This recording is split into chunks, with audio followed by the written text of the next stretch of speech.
하나님 아버지, 오늘 이 새벽도 예배로 하루를 시작하게 하신 감사드립니다.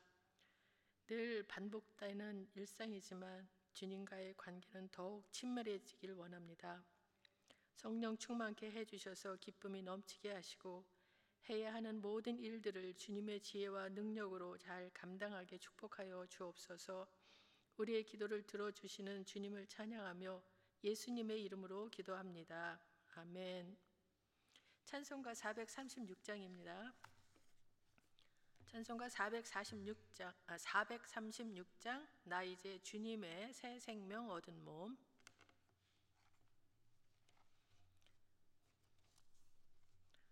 나 이제 주님의 새 생명 얻은 몸, 옛 것은 지나고 새 사람이로다.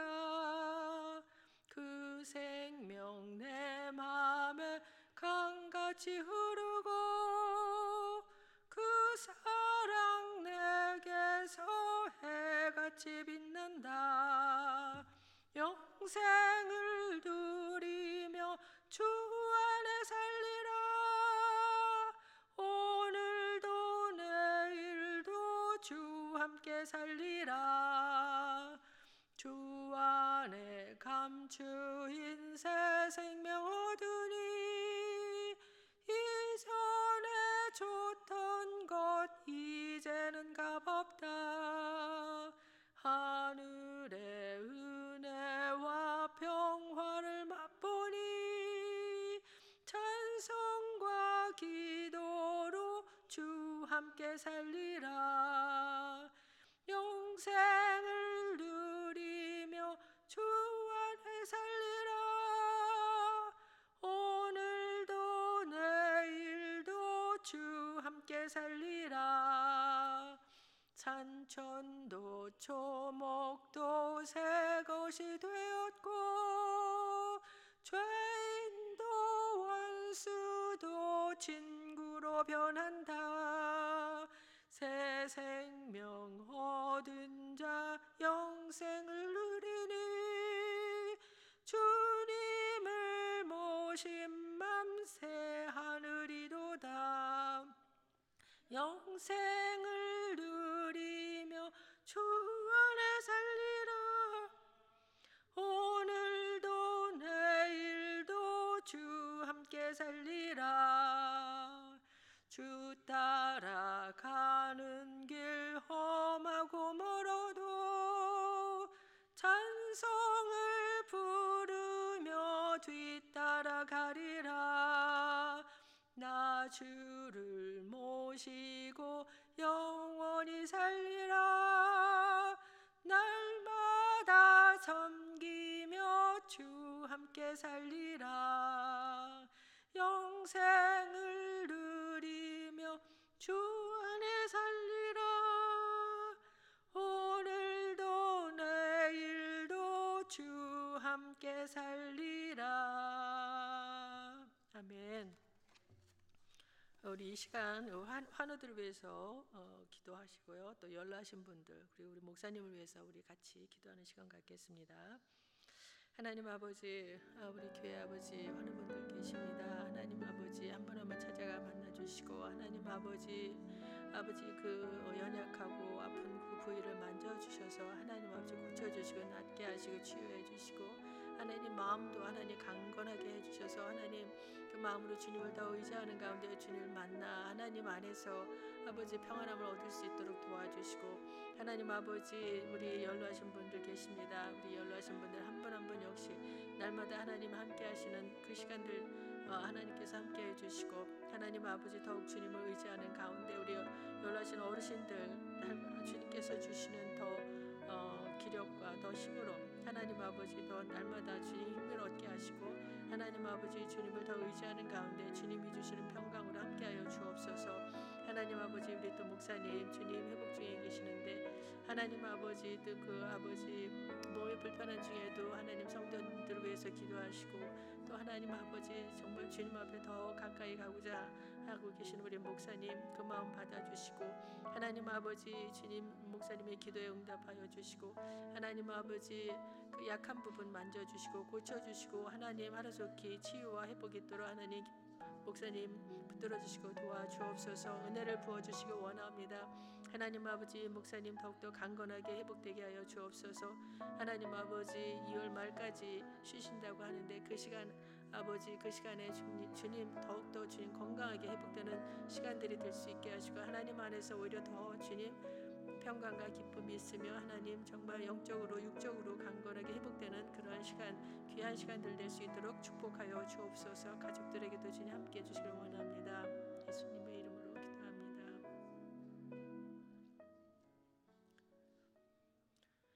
하나님 아버지 몸이 아프고 교회에 나오고 싶어도 나오지 못하시는 분들이 계십니다. 하나님 아버지 문 앞은 찾아가 주셔서 만나 주시고 하나님 만져주시고 하나님 아버지 주님 위로해 주시고 힘 주시고 하나님 그 마음에 주님이 주시는 그 평강으로 함께하여 주옵소서. 하나님 아버지 그래야 아프신 분들 주님이 함께 계시는 것을 경험하게 하시고 주님 안에서 하나님 아프지 않고 주님 하루하루 더 나아지고 더 아버지 회복되는 역사가 있게 하여 주옵소서. 하나님 연로하신 분들도 주님 함께 해주시기 원합니다. 아버지 하나님 우리 연로하신 어르신들 주님 기력을 더하시고 힘을 더해주시고 날마다 주님을 의지하는 그 시간이 정말 기쁜 시간들이 될 수 있도록 축복하여 주옵소서. 아버지 하나님 우리 목사님 주님 회복 중에 계십니다.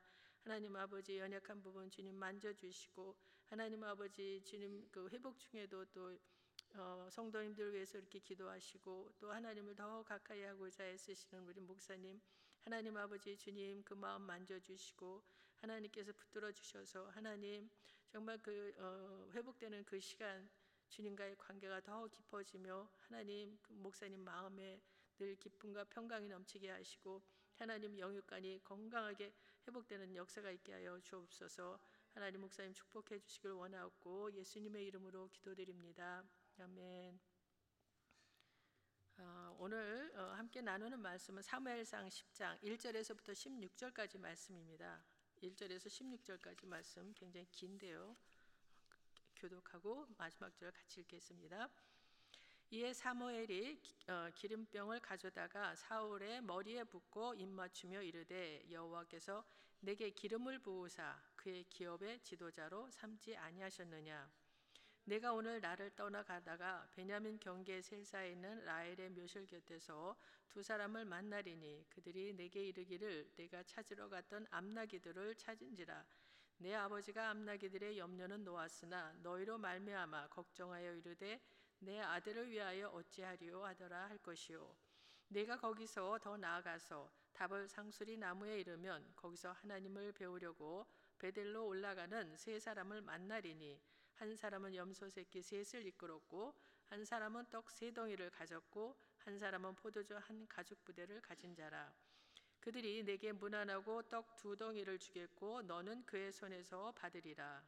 그 후에 내가 하나님의 산에 이르리니 그곳에는 블레셋 사람들의 영문이 있느니라. 내가 그리로 가서 그 성읍으로 들어갈 때에 선지자의 무리가 산당에서부터 비파와 소고와 저와 수금을 앞세우고 예언하며 내려오는 것을 만날 것이요. 내게는 여호와의 영이 크게 임하리니 너도 그들과 함께 예언을 하고 변하여 새 사람이 되리라. 이 징조가 내게 임하거든 너는 기회를 따라 행하라. 하나님이 너와 함께 하시느니라. 너는 나보다 앞서 길갈로 내려가라. 내가 네게로 내려가서 번제와 화목제를 드리리니 내가 네게 가서 네가 행할 것을 가르칠 때까지 7일 동안 기다리라. 그가 사무엘에게서 떠나려고 몸을 돌이킬 때 하나님이 새 마음을 주셨고 그날 그 징조도 다 응하니라.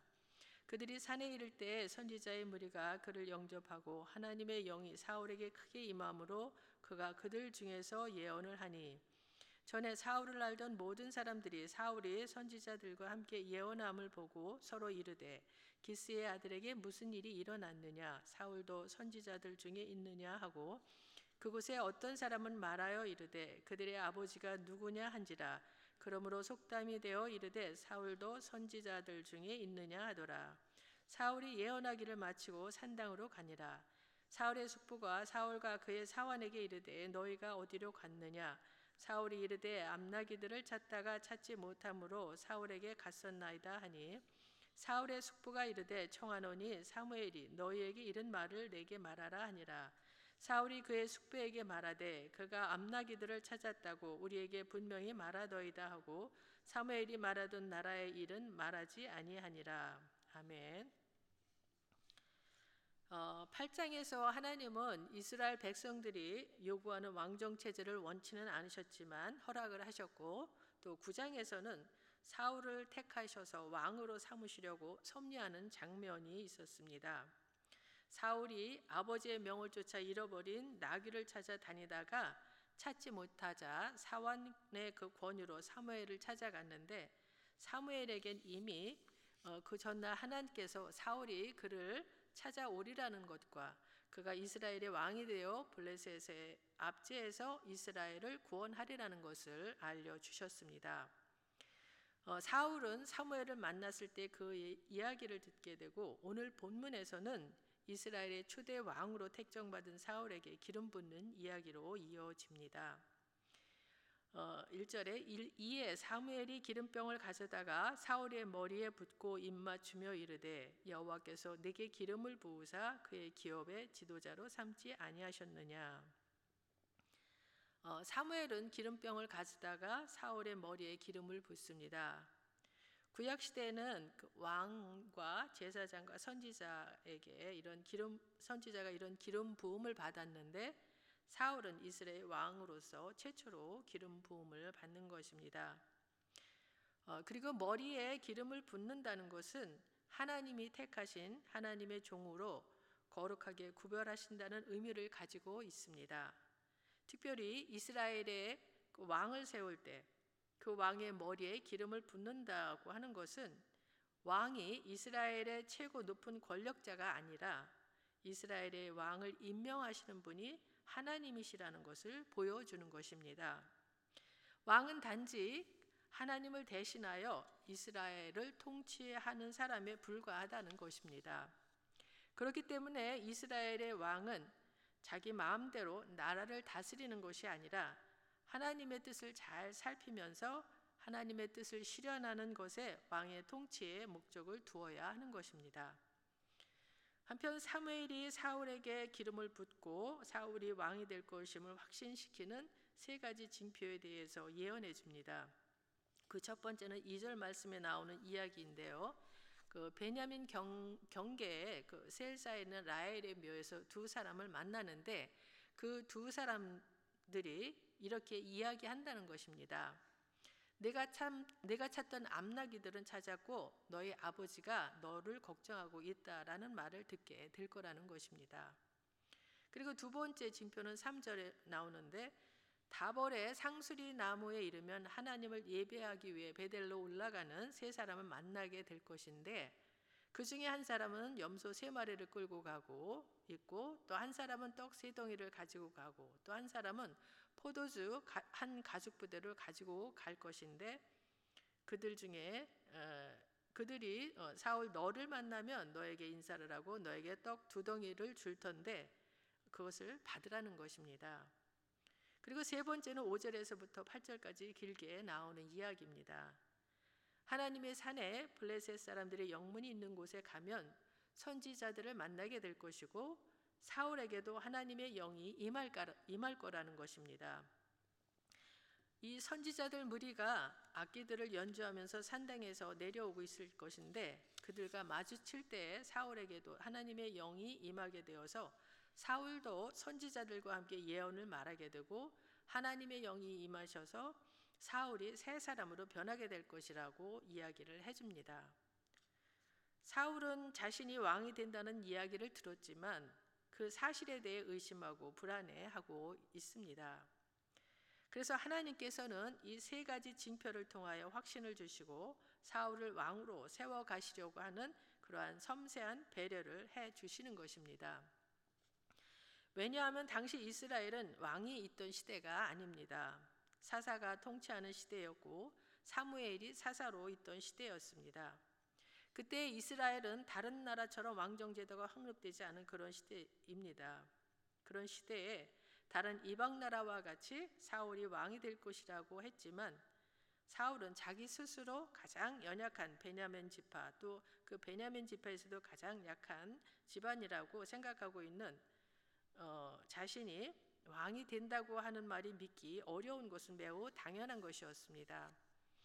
그래서 아직 하나님의 부르심에 대하여 주저하고 있는 사울에게 하나님께서는 이 세 가지의 확실한 징표를 보여주시면서 사울을 확신시켜 주시고 있습니다. 우리도 그렇습니다. 하나님이 우리에게 어떤 새로운 사명을 맡겨주실 때에 우리의 어떤 상황과 환경과 조건을 통하여 우리를 확신시켜 주시고 우리의 앞길을 인도해 주시는 것을 경험하게 됩니다. 여러 가지 하나님의 뜻을 우리에게 확신시켜 주는 그런 사건들을 통하여서 우리에게 확신을 주시고 우리가 담대하게 하나님이 맡겨주신 일을 잘 감당할 수 있게 도와주십니다. 한편 교회에서도 보면은 어떤 직분이나 어떤 사역들을 맡아보시도록 성도님들에게 권면을 드릴 때가 있는데 어떤 분들은 아멘으로 순종하시는 분들이 계시는 반면에 어떤 분들은 끝까지 그 직분이나 사명을 받는 것을 거절하시는 분도 있습니다. 거절하는 이유의 대부분은 자기 스스로가 내가 능력이 되지 않기 때문에 내가 아직 준비가 안 됐기 때문에 감당하기 어렵다고 말씀들을 하십니다. 나중에 더 준비가 잘 돼서 해보겠다고 하는 분들이 있는데 그렇게 말하는 것이 겸손 같지만 사실은 겸손이 아닙니다. 오히려 나는 부족하고 자격이 없지만 하나님이 나에게 맡겨주시는 그 직분과 사명을 내가 순종하여 받아들이는 것이 진정한 겸손이라고 할 수가 있습니다. 내가 내 능력으로 사역을 한다고 생각을 하면 사람은 교만해집니다. 하나님을 의지하지 않고 자기가 가진 힘으로 자기가 가진 능력과 지혜로 감당하려고 할 것입니다.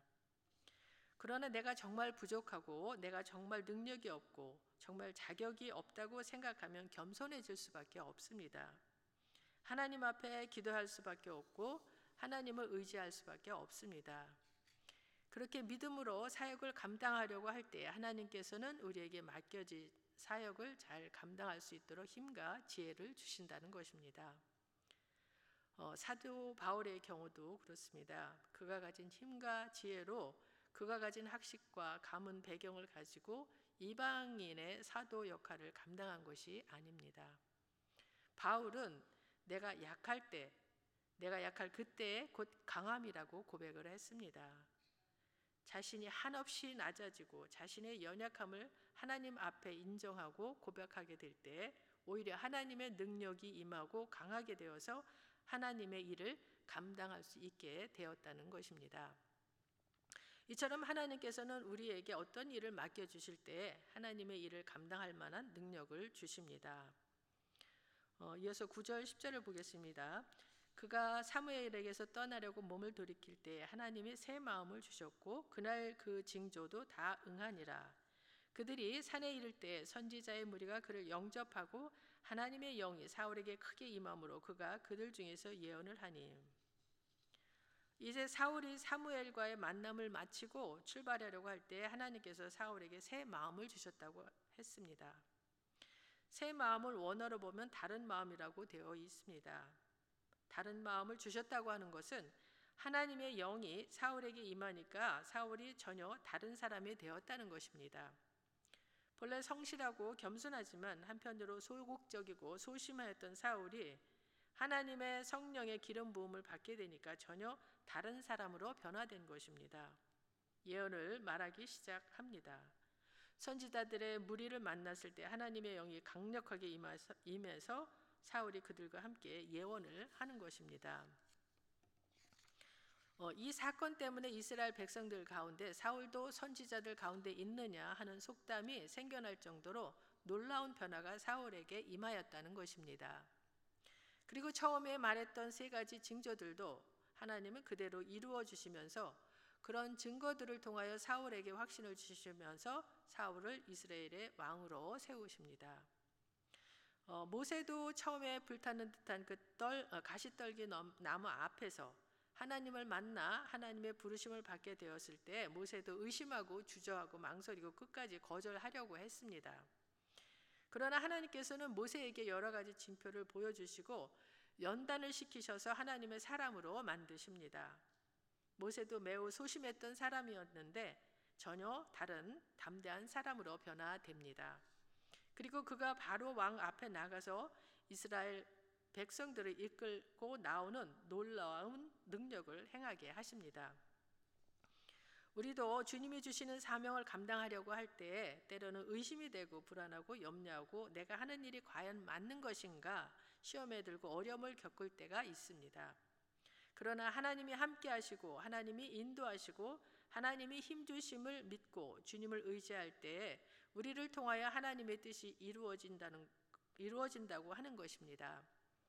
그래서 하나님이 우리에게 어떤 사명을 맡겨주신 것이 있다면 그것을 위해 기도하며 믿음으로 잘 감당하시는 우리 모두가 되기를 바랍니다. 우리의 힘으로 하는 것이 아니라 우리가 주님께 순종하고 주님을 의지할 때 주님은 성령을 우리에게 부어주시고 성령의 지혜와 능력을 주셔서 그 일을 잘 감당하게 하십니다. 그래서 우리 모두가 성령 충만함을 받아서 성령의 기름 부음을 받아서 주님의 몸된 교회를 더 건강하게 세워가는 데 쓰임받는 우리 모두가 되기를 예수님의 이름으로 축복합니다. 우리 말씀을 생각하며 기도하기 원합니다. 우리에게도 각자 사명을 주시고 직분을 주셨습니다. 그 사명과 직분을 더 잘 감당할 수 있도록 성령의 기름 부어달라고 함께 기도하기 원합니다. 함께 기도하겠습니다. 하나님 아버지, 우리 각자에게도 하나님께서 주님 사명과 또 직분을 주셨습니다. 우리에게 사명 주시고 직분을 주신 것에 대해 감사를 드립니다. 하나님 아버지, 하지만 우리가 주님께서 주신 사명을 감당하고 직분을 감당하기에 우리가 너무나도 부족하고 연약하다는 것을 주님이 아십니다. 하나님께서 성령 충만케 해주셔서 주님의 지혜와 주님의 능력으로 모든 것을 행할 수 있도록 하나님 저희들에게 주님의 능력을 부어 주옵소서. 성령 충만케 하여 주옵소서. 지혜를 부어 주옵소서. 그리하여 하나님 아버지 우리에게 맡겨주신 그 직분과 사명을 잘 감당할 수 있도록 하나님 축복하여 주시고 은혜를 베풀어 주시길 원합니다. 그리하여 하나님이 주시는 그 성령 충만함을 통해서 지혜를 통해서 능력을 통해서 우리가 모두 교회를 정말 아름답게 건강하게 세워가는 데 쓰임받게 하시고 하나님 그를 통해 주님 영광 받으시길 원하옵니다. 하나님께서 축복하여 주옵소서. 하나님 아버지, 주님의 그 진리의 말씀, 능력의 말씀을 주셨습니다. 이 말씀을 마음에 품고 살아갈 때 하나님의 음성을 듣게 하시고 주님과 동행하며 살아가게 도와주옵소서. 우리가 하나님의 자녀로 하나님의 백성으로 이 땅에 살아갈 때 특별히 하나님께서 주신 사명들을 직분들을 감당하며 살아갈 때 정말 우리의 힘과 지혜와 믿음이 너무 연약하여서 늘 넘어지고 부딪히고 감당할 수 없어서 좌절하고 낙심할 때도 있습니다. 그러나 우리 힘이 아니라 하나님이 주시는 성령의 기름 부으심과 성령의 능력으로 주님의 일을 감당하면 어떤 일도 감당지 못할 일이 없음도 믿습니다. 주님, 이 시간 간구합니다. 성령으로 우리에게 기름 부어 주옵소서. 새 마음을 주셔서 우리를 담대하게 변화시켜 주시고 믿음으로 세상 가운데 나아가 하나님이 맡겨주신 사명을 잘 감당하여 하나님의 뜻을 이루고 하나님의 영광을 나타내고 우리의 가정과 직장과 세상을 변화시키는 하나님의 사람들이 되게 하여 주옵소서. 감사하고 예수님의 이름으로 기도드립니다. 아멘. 하늘에 계신 우리 아버지여, 이름이 거룩히 여김을 받으시오며 나라가 임하옵시며 뜻이 하늘에서 이루어진 것 같이 땅에서도 이루어지이다. 오늘 우리에게 일용할 양식을 주옵시고 우리가 우리에게 죄 지은 자를 사하여 줄 것 같이 우리 죄를 사하여 주옵시고 우리를 시험에 들게 하지 마옵시고 다만 악에서 구하옵소서. 나라와 권세와 영광이 아버지께 영원히 있사옵나이다. 아멘.